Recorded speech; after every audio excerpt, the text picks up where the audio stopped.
عبدہ صلی اللہ علیہ الشیطان الرجیم بسم اللہ الرحمن الرحیم. جناب اسپیکر،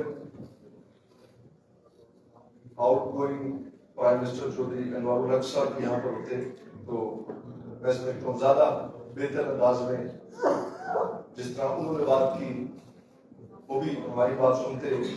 صدر پاکستان پیپلز پارٹی چودھری محمد یاسین صاحب، صدر مسلم لیگ نون جناب غلام قادر صاحب، ہمارے دو سابقہ وزیر اعظم، تمام ممبران اسمبلی اور یہاں تمام سامعین جو اس گیلری میں موجود ہیں اور جو بھی اس سکرین کے ذریعے یا کہیں مجھے سن اور دیکھ رہا ہے، میں سب سے پہلے آج اللہ کی ذات کا لاکھ لاکھ شکر بجا لاتا ہوں کہ جس نے میرے جیسے ایک سیاسی ورکر کے نہ ایک کمزور کانوں پر ایک بڑی بھاری بھرکم یہ ذمہ داری ڈالی.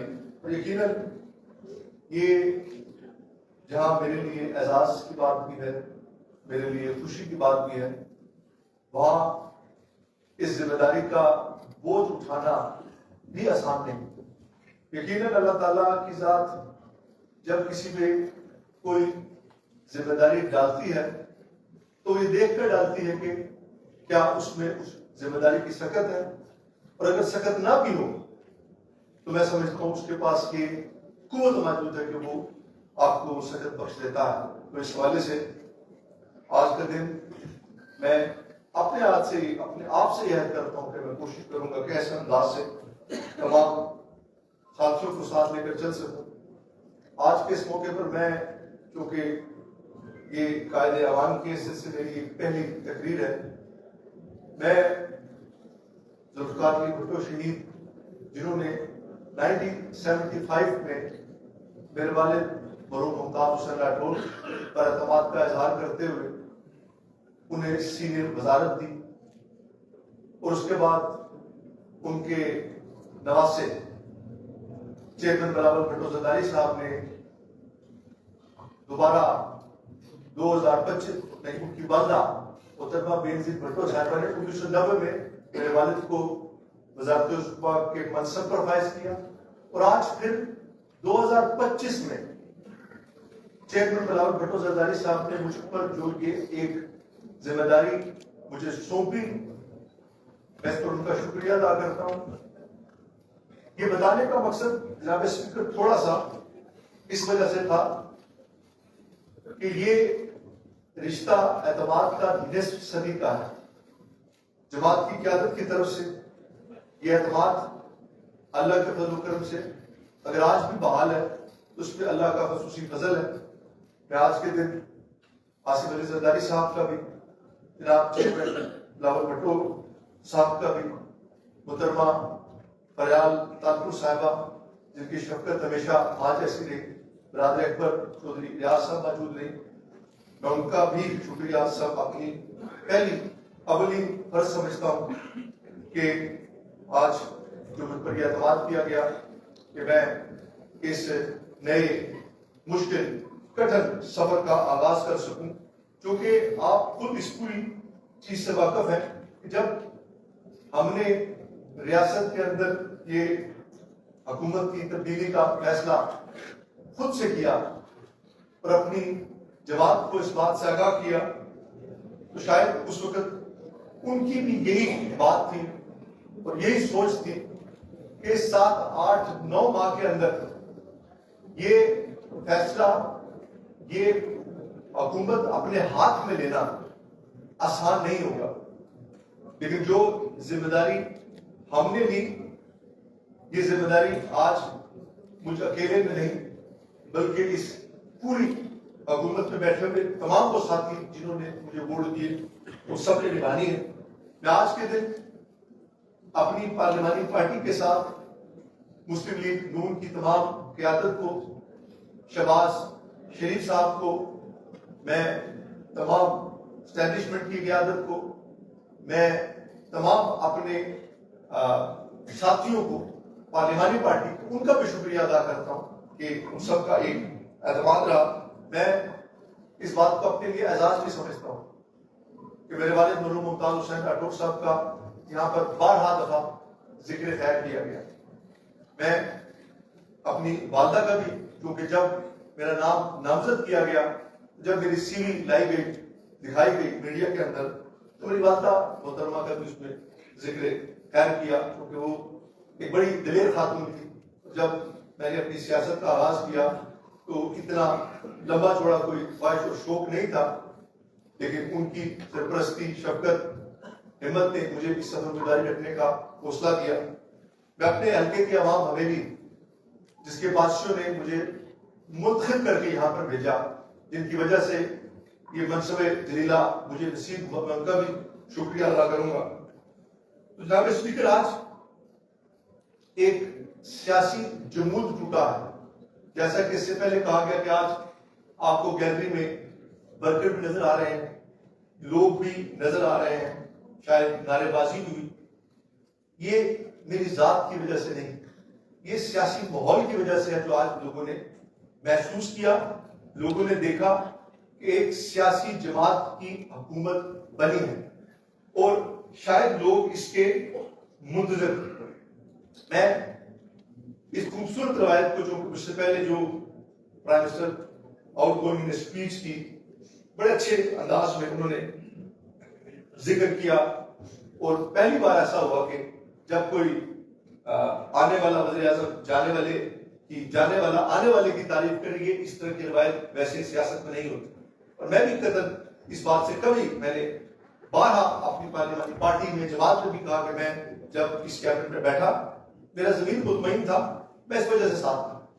بے پناہ وہ کام ہوئے، اچھے ہوئے، جس میں خواجہ فاروق صاحب نے کہا برابری کی بنیاد پر فنڈز بھی تقسیم کیے گئے.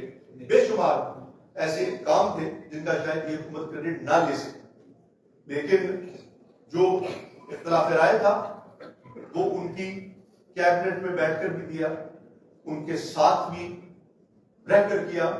اور اچھے دوست کی حیثیت سے اختلاف رائے کرنا میں سمجھتا ہوں یہ غلط بات نہیں تھی، لیکن میں اکثر یہ بات کہتا بھی تھا کہ پرائم منسٹر صاحب کا قلم جب پوری ریاست میں بھوچال آ جاتا تھا تب تھوڑی سی انگڑائی لیتا تھا اور پھر ساکت ہو جاتا تھا، کیونکہ ایگزیکٹو کو کچھ فیصلے کرنے پڑتے ہیں، ان کی ذمہ داری اپنے کاندھوں پہ لینی پڑتی ہے، کیونکہ غلط فیصلہ صرف آپ کا ہوتا ہے اور صحیح فیصلہ سب کا ہوتا ہے.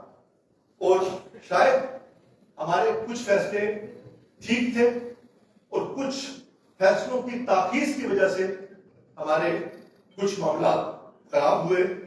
میں جناب اسپیکر ساتھ پانی اس وجہ سے پی رہا ہوں کہ میرے گلے میں تھوڑی سی خراش ہے، تاکہ بات کرنے میں تھوڑی سی آسانی رہے.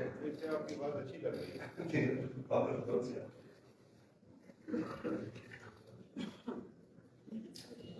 جناب اسپیکر، مجھے اندازہ ہے اس بات کا کہ یہ جو وقت تھا یہ کانٹوں کی سیج ہے، پھولوں کا بستر نہیں، لیکن اگر کر دیں گے جو پچھلی حکومت نے نہیں کیا.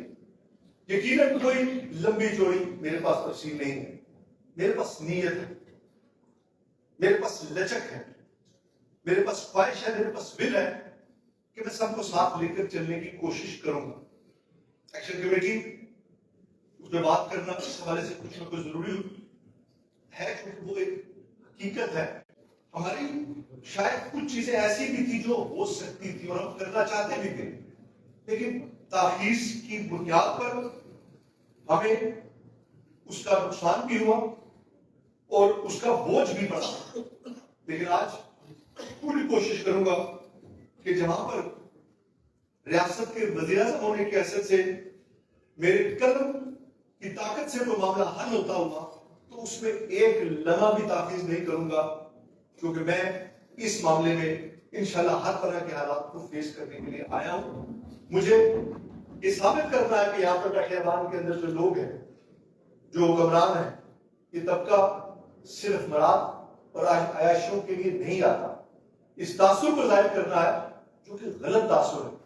اس بات کو آج شاید یہ محسوس کیا جاتا ہے کہ یہ لوگ شاید مراد یافتہ لوگ ہیں، یہ لوگ شاید اقتدار میں آ کر اپنی ذاتی مفادات کی جنگ لڑتے ہیں.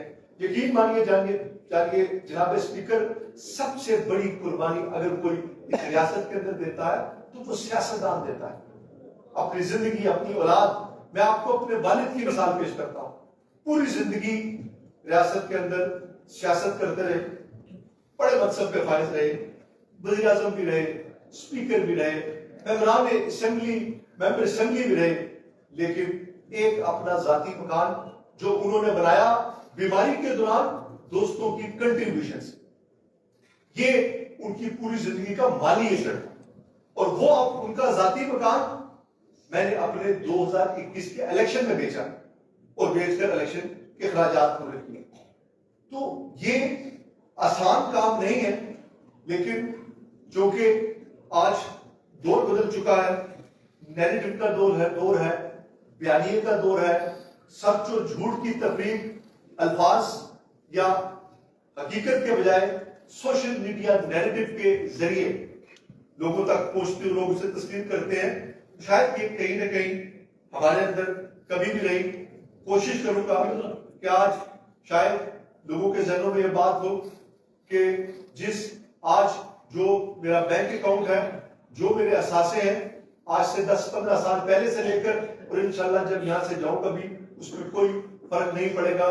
آپ دیکھ سکتے ہیں, چونکہ اکثر میرے والد مرحوم خوش لباس آدمی تھے, خوش گفتار آدمی تھے.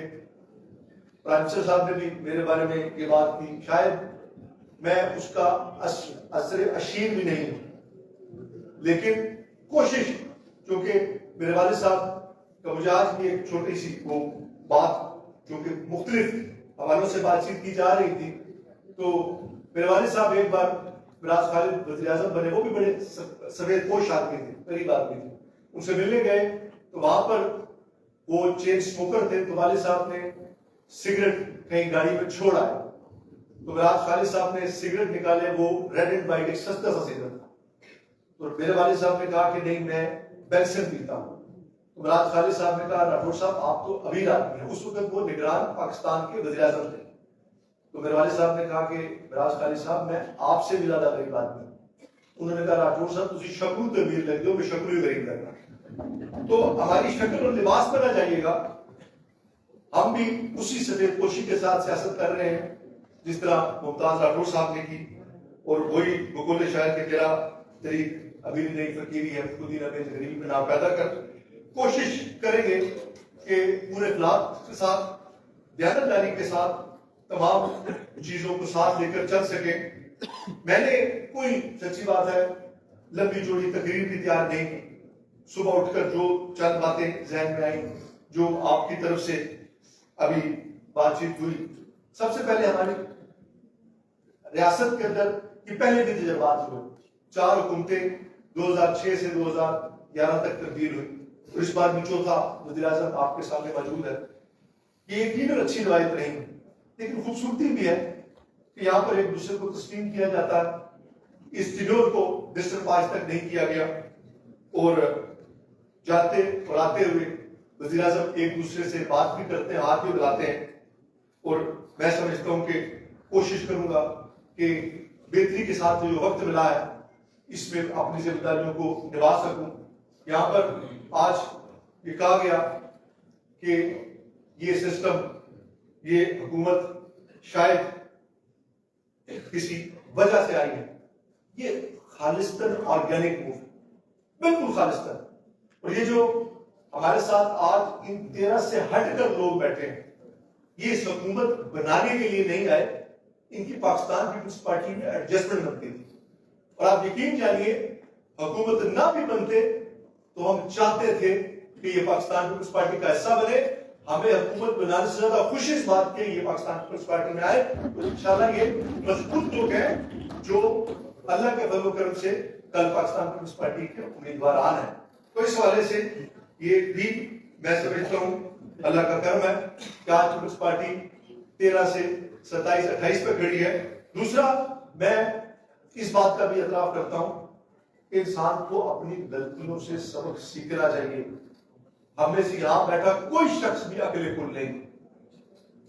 قبر کی باقی کوک سے قبر تک یہ سیکھنے کا عمل جو لوگ جاری و ساری رکھتے ہیں وہ کبھی مار نہیں کھاتے. اور میں بھی یہ کوشش کرتا رہا ہوں اور کوشش کروں گا آج اس منصب پر بیٹھ کر بھی کہ اپنے ساتھیوں کے ساتھ پوری مشاورت کے ساتھ آگے چیزوں کو لے کر چلوں.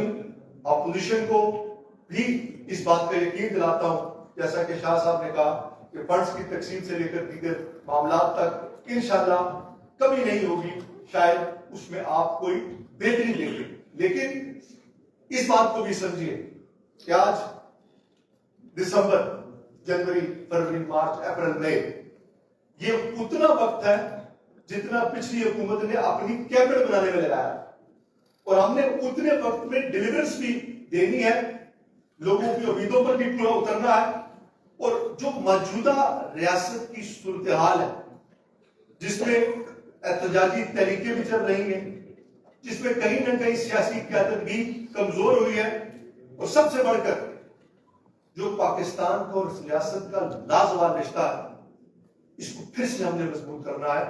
کیونکہ جو قربانیاں پاکستانی افواج نے ہمارے لیے دی اس کی مثال نہیں تھی ہمارے شہداء نے. اور پھر جب بھی برا وقت آیا, چاہے سیلاب ہو, چاہے زلزلہ ہو یا بنیادی محسوس, ہر موقع پر ہم نے افواج پاکستان کو اور اپنے پاکستانی بھائیوں کو اپنے ساتھ اس محبت کو قائم و دائم دیکھا. تو اس حوالے سے یہ بڑا نازک مرحلہ ہے اور نازک موڑ ہے. اس موڑ پر ہم نے واپس اپنے آپ کو ریلیونٹ بھی کرنا ہے, اور وہ معاملات اور مسائل جو عوامی حقوق سے وابستہ ہیں اس میں ہم نے اپنی آواز کو ایکشن کمیٹی یا دیگر آواز سے زیادہ اونچا کرنا ہے. مجھے خوشی اس بات کی ہے کہ میری قیادت بلاول بھٹو زرداری صاحب نے مجھے کہا کہ جو معاملات ریاست کی حکومت نے کرنے ہیں وہ آپ کیجئے, اور جو گارنٹیاں پاکستان نے دی ہے وہ انشاءاللہ ہم اور پاکستان کی جو حکومت ہے ان کے ساتھ مل کر پوری آپ کو سپورٹ کریں گے کہ وہ معاملات حل ہو. یہ خوش آئند بات ہے کہ اس کے لیے ہمیں ایک بڑی سپورٹ مل رہی ہے جہاں پر ہماری سینئر قیادت بھی موجود ہے. میرا تعلق چونکہ ایک جماعت کے ساتھ, یہ پیپلز پارٹی کی خالصتاً حکومت ہے. میں ضرور اپنے والد صاحب کو اس بات کو دلاؤں گا کہ جب انسان کسی ایک منصب پر پہنچتا ہے تو بارش اور دھوپ بھی مانند ہوتا ہے جو سب پہ برابر پڑتی ہے اور برستی ہے. ہم نے ریاست کا وزیر بننا ہے اور تمام ریاست کے لوگوں کے مفادات کی بات کرتی ہے, لیکن میرا چونکہ پاکستان پیپلز پارٹی سے رشتہ ہے, میں پاکستان پیپلز پارٹی کا سیکرٹری جنرل ہوں, اور کوشش بھی کروں گا اور خواہش بھی ہے کہ انشاءاللہ کہ اس 8-9 ماہ میں اگر ہم اچھے طریقے سے ڈیلیور کر پائے اور پاکستان پیپلز پارٹی دوبارہ حکومت بنا گئی, میں خالی ایم ایل اے کی حیثیت سے بھی رہ کے اپنے آپ کو فخر اور کامیاب سمجھوں. میرے لیے یہ ٹاسک ہے جس ٹاسک کو ہم سب نے اپنے سینئرز کی قیادت اور رہنمائی میں رہ کر پورا کرنا. میں چونکہ کنٹروورسی میں آج آغاز میں بھی نہیں جانا چاہوں گا, ایکشن کمیٹیز کے ساتھ میں پچھلے 1.5-2 سال سے بات چیت کرتا رہا. حساس معاملات ہیں, کچھ جائز ہیں, کچھ خواہشات کے مطابق ہیں. میرے دوست ماجد خان نے بھی بات کی.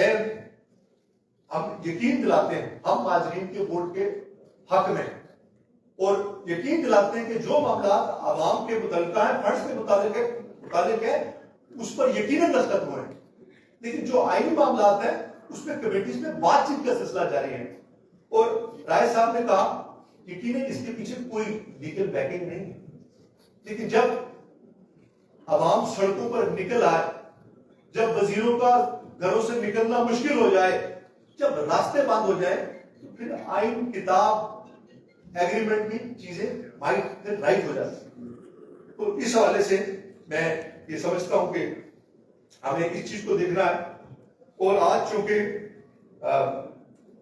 انشاءاللہ جیسے کہ کہا گیا کہ فائدہ اس چیز کا نہیں کہ صرف آپ کے سامنے ایک چہرہ تبدیل ہو, یہ وہی لوگ ہیں, وہی وزیر ہیں, سب ہم وہی ہیں. آپ کو نظام کے اندر ایک تبدیلی محسوس ہونی چاہیے.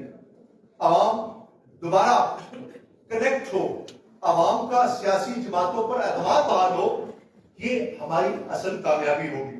اس حوالے سے کچھ چھوٹی چھوٹی دو چار چیزیں جس کا میں چاہتا تھا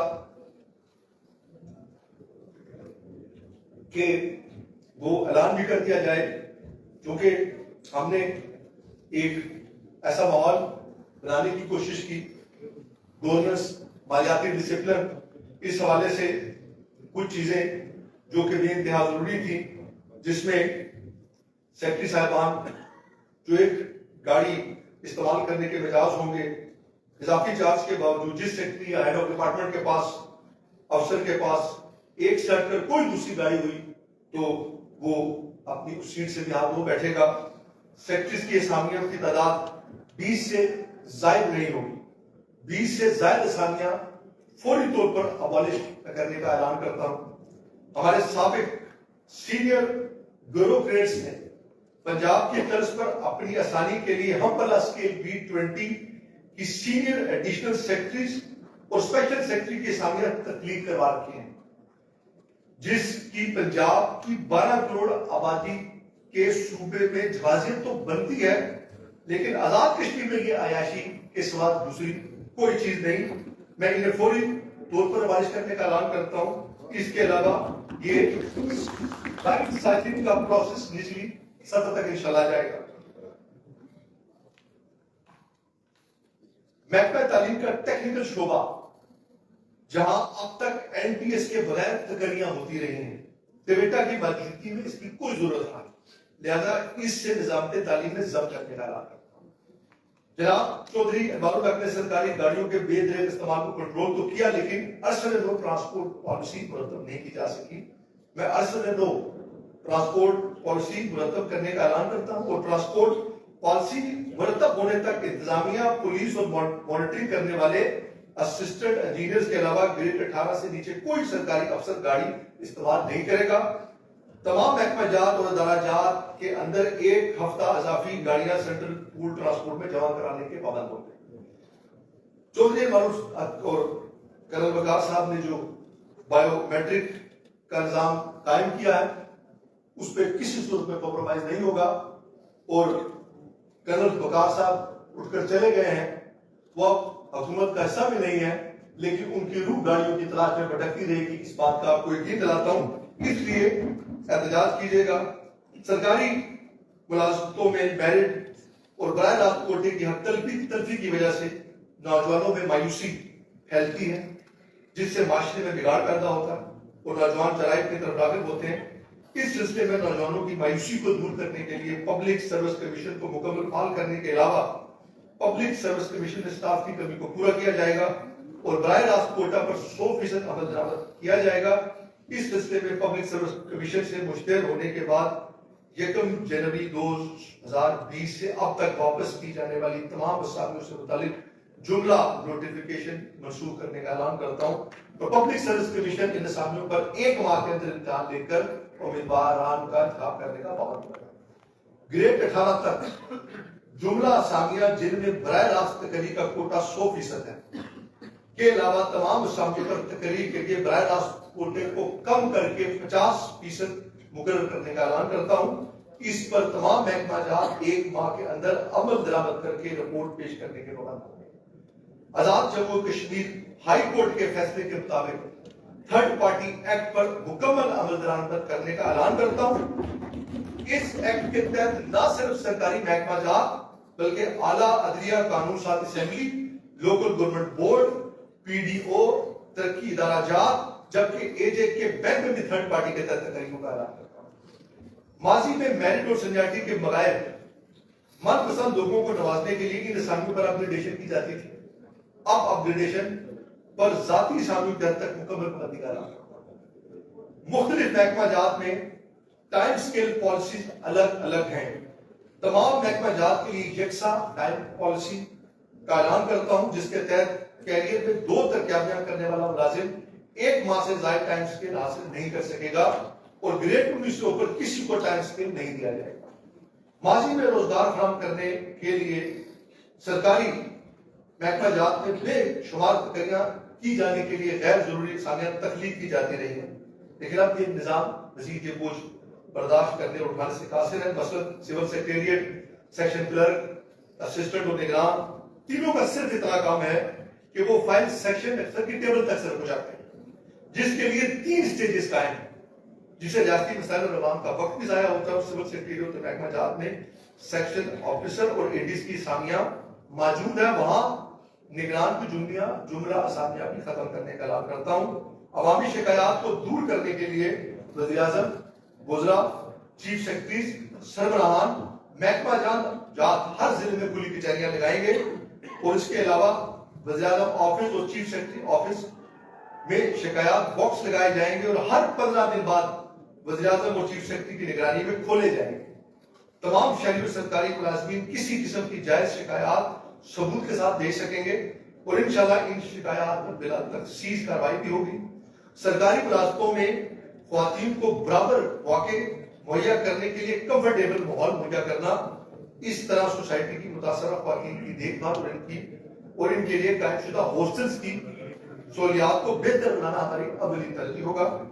عوام کو انتظامی انصاف مہیا کرنے کے لیے، فوری عدالتی انصاف مہیا کرنے کے لیے اعلیٰ عدلیہ کی مشاورت سے عدالتی اصلاحات لانے کا اعلان کرتا ہوں، جس کے لیے جلد اعلیٰ عدلیہ میں ججز کی تعیناتی سمیت دیگر امور پر مشاورت کر کے عدالتی اصلاحات لائی جائیں گی. آزاد کشمیر میں شہری اور سول سوسائٹی سمیت تمام مکتب فکر اور ایکشن کمیٹی کا مطالبہ رہا ہے کہ آزاد کشمیر میں ہائیڈرل پروجیکٹ کے سلسلے میں حکومت پاکستان کے ساتھ ایگریمنٹ کیے جائے اور لوڈ شیڈنگ اور وولٹیج جیسے مسائل کے حل کیے جائیں. اس سلسلے میں انشاءاللہ مسلم لیگ نون لیڈرشپ کے ساتھ مل کر وفاقی حکومت کے ساتھ باقاعدہ ایگریمنٹس کو یقینی بنایا جائے گا. پاکستان پیپلز پارٹی نے اس حکومت اور آزاد کشمیر کے آئندہ الیکشن کے حوالے سے ایک منشور ترتیب دیا ہے، جس میں آزاد کشمیر کے جملہ مسائل کا حل موجود ہے. ان میں سے شارٹ ٹرم نکات بھی ہیں، اس حکومت اس پر عمل کرائے گی، اور لانگ ٹرم نکات کے سلسلے میں پالیسیز طے کی جائیں گی، جس میں آزاد کشمیر کے ہائیڈل پوٹینشل کو یوٹیلائز کرنا، ٹورزم کو پروموٹ کرنا، ٹورزم پالیسی، مہاجرین 1989 کے مسائل، متاثرین منگلا ڈیم کے مسائل، آزاد کشمیر کے بینک کو شیڈول بنانا، آزاد کشمیر بھر میں موبائل کمپنیز کے خلاف شکایات اور انٹرنیٹ کی سست سروس سمیت دیگر ایشو شامل ہیں. آزاد کشمیر میں لوکل گورنمنٹ سسٹم کو طاقتور بنانے، نوجوانوں کو کار سرکار میں شامل کرنے اور روزگار کے مواقع فراہم کرنے جیسے اہم ایشوز ہماری حکومت کی ترجیحات ہوں گی. میرے والد مرحوم ممتاز حسین راٹھور صاحب کے ساتھ اکثر چھوٹے ملازمین کی بہت توقعات رہی ہیں. میں چاہتا ہوں کہ توقعات میں قائم رکھنے میں تھوڑا سا اپنا حصہ ضرور ڈالوں. سکیل 1 کے ایسے تمام عارضی ملازم جو مستقل اسامی پر تعینات ہیں اور جن کے متعلق کوئی عدالتی مقدمات نہیں ہیں اور نہ ہی کسی کے حق عود لین کے خلاف تعینات ہے، ان تمام ایک اسکیل کے ملازمین کو مستقل کرنے کا اعلان ہے. اسکیل B1 کے جملہ ملازمین کو 1 دسمبر 2025 ایک اضافی تنخواہ دیے جانے کا اعلان کرتا ہوں. جو محکمہ جات اپنے بجٹ سے دینے کے پابند ہوں گے، البتہ ترقیاتی بلدیاتی اداروں کے ملازمین کے لیے محکمہ مالیات گرانٹ دے گا. تمام ڈرائیورز کی اسامیاں 4 سے B5 میں اپ گریڈیشن کا اعلان کرتا ہوں. پولیس کانسٹیبل کی تمام برات پنجاب کے برابر VIPs ڈیوٹی کرنے والے تمام ملازمین کو TADA دے کر ملازمین کی طرف پے اسکیل کے مطابق دینے کا اعلان کرتا ہوں. اس کے علاوہ آئین کے تحت حاصل اختیارات کو بیوروکار لاتے ہوئے آزاد کشمیر کی جملہ جیلوں میں قیدیوں کی سزا کا 60 ایام کی معافی کا اعلان کرتا ہوں. اس معافی کا اطلاق حدود کا ساتھ دیت، جاسوسی، ملک دشمن سرگرمی اور دہشت گردی کے مقدمات میں سزا یافتہ قیدیوں پر نہیں ہوگا. تو یہ کچھ مختصر سا آغاز تھا اس یقینی خدمات کے ساتھ کہ انشاءاللہ اللہ کی ذات نے جو مختصر سا عرصہ خدمت کے لیے دیا ہے، اس میں لوگوں کو کم سے کم یہ اعتماد دلا سکوں کہ اس ایوان میں جتنے بھی لوگ موجود ہیں خواہ وہ کسی پارٹی کے ہیں وہ آپ کے حقیقی معنوں میں صحیح نمائندے ہیں، اور انشاءاللہ وہ ہیں بھی، لیکن اس کے لیے ہم سب کو مل کر محنت کرنی ہوگی۔ اللہ کی ذات مجھے یہ توفیق دے کہ میں عوام کے، ہماری پارٹی، ہماری حکومت اس کے معیار پر، ان کی امیدوں پر پورا اتر سکے۔ میں ایک بار پھر اپنے اس پار رہنے والے کشمیری بھائیوں کا، جن کی قربانیوں، جن کی جدوجہد کی وجہ سے آج یہ پورا نظام